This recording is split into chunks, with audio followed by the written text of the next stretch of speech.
presence of U.S. Forces in that region. Shortly after Rumsfeld's visit, something like 500 special forces were stationed at the military base there in Paraguay.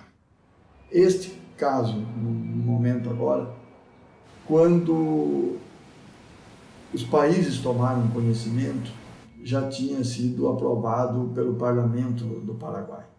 It remains to be seen what will happen and what they're doing there exactly as to whether the purpose of that military base is really to secure a military presence at a very pivotal location for exercising some measure of control over the Guarani aquifer and water takings from the Guarani aquifer. In the last few weeks, there's been report in the media about George W. Bush, the president, purchasing land in Paraguay. The speculation is that that has to do with wanting to have access to the aquifer and pump water out of the aquifer. Jenna Bush, who is the daughter of George W. Bush, had paid a quiet 10-day visit to Paraguay, in particular meeting with top officials in the government. And as it turned out, what was happening, at least this was what the speculation was in the press, was that she was about to facilitate the purchase of something like 100,000 acres of land in Paraguay in her family name. At the same time, though, that was happening, it was discovered that George Bush Sr. already had something like 173,000 acres of land. Was this an example of the Bush oil family now switching from black gold to blue gold, turning to water and purchasing water? Clearly after that, there were a series or a string of denials on the part of the Bush family. Not directly, they did it through agencies, U.S. government agencies. Eles negam a construção da base. The world's largest dam is located very close to that area, and so that also was a matter of considerable interest for the U.S. as well. Os americanos, não diria o povo americano, mas uma parte dos americanos, principalmente de seus governos, tem uma visão muito militarista, economicista e predadora. E quando não conseguem no convencimento, vão pela força. A visão economicista, a visão imediatista, é a mesma visão que levou, em outro campo, ao americano ter o que teve no Vietnã, como agora no Iraque. Será que essas lições eles não aprenderam ainda? I mean, there's no question that that region of the world is the Middle East of water in the future.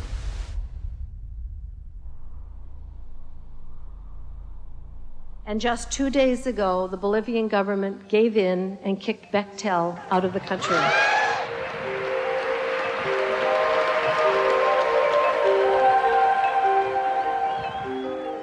Humble Bolivians, led by a 45-year-old, kicked one of the world's biggest engineering companies out of the country for its criminal behavior and told the World Bank to go the hell with it.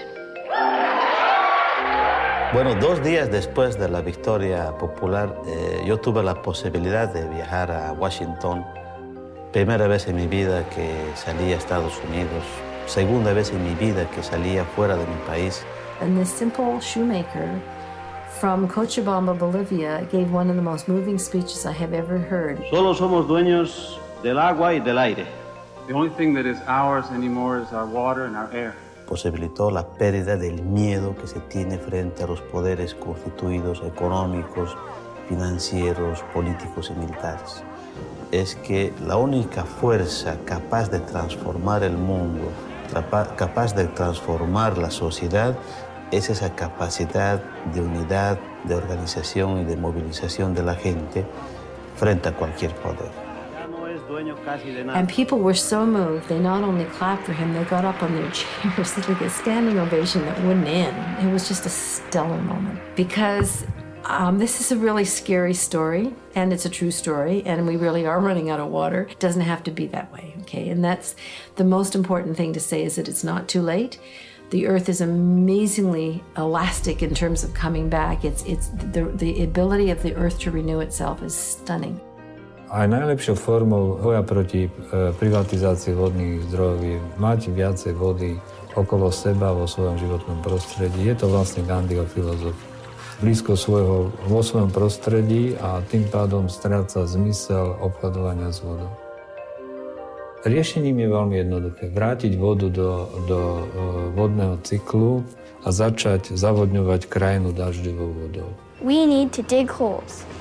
If we dig holes in the sand, we can trick the water into staying so it doesn't run away to a river or ocean when it rains. The water will sit in the holes and soak into the ground. Then more trees will grow.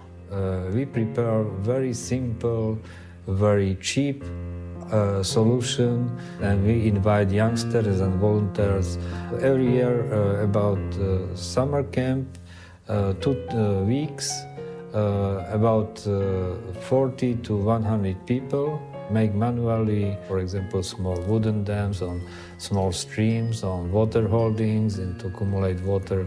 There's a huge difference between these water catchments and dams, because dams, what happens is that a large amount of water, land area gets flooded. We create these huge reservoirs, then the water becomes stagnant in them, and the mercury, it starts to spread throughout the water system itself, and it creates a whole different set of problems. In these water catchments, what happens is that the water is trapped so that it goes right into the ground itself, and therefore starts to replenish the groundwater systems. A môžeme vlastne mať zo žltej krajiny zelenú.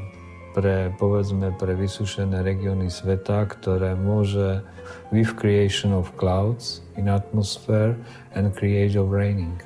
This model can to create million and million jobs for poor people around the globe.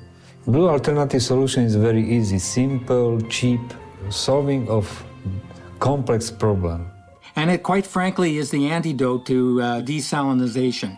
This is the kind of approach that we need to take in order to revitalize and rebuild our groundwater systems.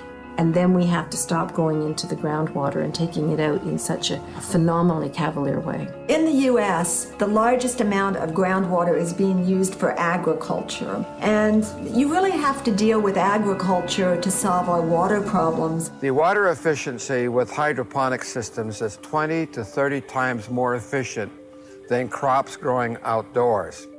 The reason is that we are placing the water directly to the base of the crop through drip or trickle irrigation systems. We can take that fish called tilapia, and when they grow in this water, we can take that nutrient-rich water and go on to crops with that.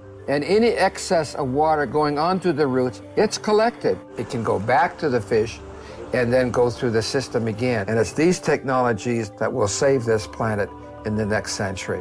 What we really need to do is go back to a food system where we're not dependent on global trade and where we're really using our local water and soil resources to grow crops that are appropriate. There's a move towards decommissioning these dams, taking them down, and that movement, that trend towards decommissioning is really important, but it sets the stage also that we need to move towards alternative ways of supplying the power that's necessary, whether it be through these micro turbines that are in stream completely. You don't need a dam to hold back water. They just use the natural flow of rivers or coasts. Korea has been investing in this technology. Scandinavia has. I mean, they're sort of seeing their era of large dam building coming to an end as well. As we expand urbanization to meet our growing population needs, there are alternative permeable pavement solutions which allow rainwater to infiltrate through into the subsoil.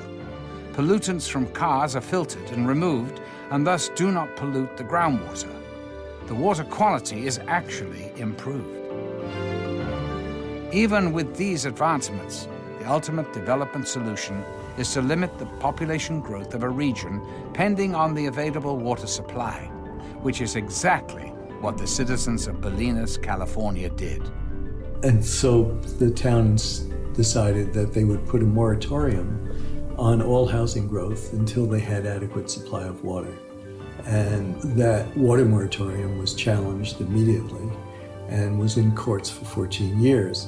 They just didn't want a town to be able to control growth. They considered it interference with commerce. But ultimately we won, and yeah, it's working. What we can learn from the Bolinas example is the whole challenge to learn to live within the limits of our watersheds. And in this village where we really have shortage of water. We use some water that is being poured on you, on your hands, as you wash your hands sparingly. And people really value any amount of water that they have.